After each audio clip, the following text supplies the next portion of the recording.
everyone, welcome back. Ready to dive into something kind of crucial for job hunting. Always ready. Well, today it's all about making that resume shine, really stand out. And lucky for us, we've got Rezoom's article, How to Highlight Skills on Your Resume. It's like a cheat sheet for that competitive job market. You know, it's funny, this whole skills-based economy thing they talk about, Yeah, it's so true. Just listing where you worked, not going to cut it anymore. got to show them what you can do. Exactly. Companies want problem solvers, people Yeah. ready to go on day one. That's why nailing the skills section on your resume is huge. It's like, It's your advertisement. yes. And it's not just for human eyes either. Got to think about those applicant tracking systems too. The ATS. Uh-huh. Lots of companies use them now. We'll get into those more later, but first, Uh, how do we even choose which skills to put front and center? I mean, we all have a bunch, right? True, but it's got to be strategic. The article really pushes tailoring your resume to each job. No more generic ones. Makes sense, but does that get kind of fake feeling? Like trying to be everything to everyone? That's a good point. It's a balance, right? You're not changing WHO you are, just emphasizing the parts that fit that job. Like you wouldn't wear the same outfit to, I don't know, a job interview and a concert, would you? Definitely not the same vibe. Exactly. So how do we dress that resume for different gigs? Well, the article's got some solid advice. Lay it on us. First, really dig into that job description. Don't just skim. Look for keywords, the tone they use, like what kind of person are they even trying to attract? Got it. Then take it a step further. See what similar roles are asking for on sites like Indeed, LinkedIn Learning. What skills pop up over and over? So it's kind of like detective work, figuring out what they really want, not just the basic job title. Exactly. It's understanding the bigger picture, how you fit into it. All right, so let's say we did our homework, got that list of killer skills. How do we actually poo-tee them on the resume so they don't get lost? Organization is key, my friend. Recruiters see hundreds of these things. Got to make yours easy to scan. Make their lives easier. You got it. Articles suggest grouping skills together, like technical ones in one spot, then soft skills, communication, teamwork, that kind of stuff. Creates a nice flow. Exactly. Like a roadmap. Okay, this person's got the analysis chops, and they can collaborate. Boom. Love it. So we've got the skills, we've arranged them nice and neat. Anything else? Oh, the fun's just starting. It's not enough to just list those skills. Got to show impact. We're talking achievements, baby. Now things are getting interesting. Right. So instead of just project management skills, Yeah. how about implemented new software that cut project timelines by 15%? Ooh, that's way better. You're not just saying it, you're proving it. Makes you memorable. Yeah. Think about it. Those recruiters are drowning in generic resumes. Yours. Yeah. It's got to tell a story. All right, so right skills, good organization, backed up by real wins. What else are we missing? Yes. Got to circle back to those applicant tracking systems we mentioned earlier. They're not going anywhere, so Got to play the game. kind of, yeah. But good news is the article's got tips for getting past the ATS and into human hands. We'll dive into that after a quick break. Okay, so these applicant tracking systems kind of feels like we're battling robots, no? Sometimes, yeah. But honestly, they're there to HLP recruiters. Filter out the stuff that's just not relevant.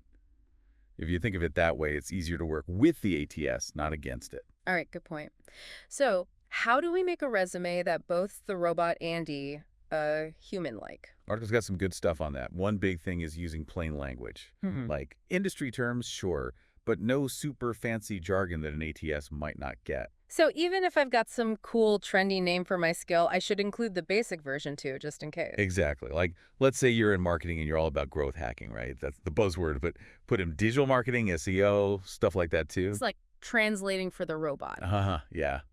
And another thing, keep the formatting clean. No crazy designs or tables. The ATS might choke on those. Keep it simple, stupid. Right. Let the skills speak for themselves. You got it. Now, beyond those kind of tactical things, there's a bigger piece here too that the article mentions. Continuous improvement. Right, because what we're good at today might not be enough tomorrow. Exactly. Got to stay relevant. The article's all about professional development. Could be online courses, getting certified, workshops, even just reading up on what's new in your field. I know it's important, but man, it's overwhelming. So much information out there. Where do you even start? I hear you. Being strategic is key. Don't just take random courses. Look at jobs you want down the line. What are they asking for? Learn that stuff. So let your dream job be the guide. Exactly. And don't forget, feedback is gold. Talk to mentors, people you've worked with, even friends in similar fields. They might see weaknesses you don't even realize you have. True, sometimes we're so focused on what we're good at, we miss the blind spots. And knowing those, you can get better, faster, targeted learning and all that. Being proactive, owning your career, all that jazz. You got it. So to recap a bit, we've covered WHY highlighting skills matters so much now. How to PVK the right ones for each job, then showcasing them well with achievements and all that. And of course, the whole ATS thing and never stopping learning. Lots to digest, but it's kind of exciting, right? We have the power to shape our own careers if we keep learning and getting better. Love that way of looking at it. It's not just a job, it's a whole journey, and it keeps evolving. For sure. Speaking of, the article mentioned Rezoom.io. They help with resumes, right? Yeah, they've got tools. You can build your resume on their platform. They analyze it, give you feedback, even suggest stuff. Take some of the pressure off. And they've got something for the ATS thing too, right? Helping you tweak it so it gets through. Exactly. Keywords, wording, all that good stuff. Definitely worth checking out if you're serious about leveling up that resume. So if this deep dive has anyone feeling inspired, Rezoom.io is the place to go. And remember, this is all stuff you can control.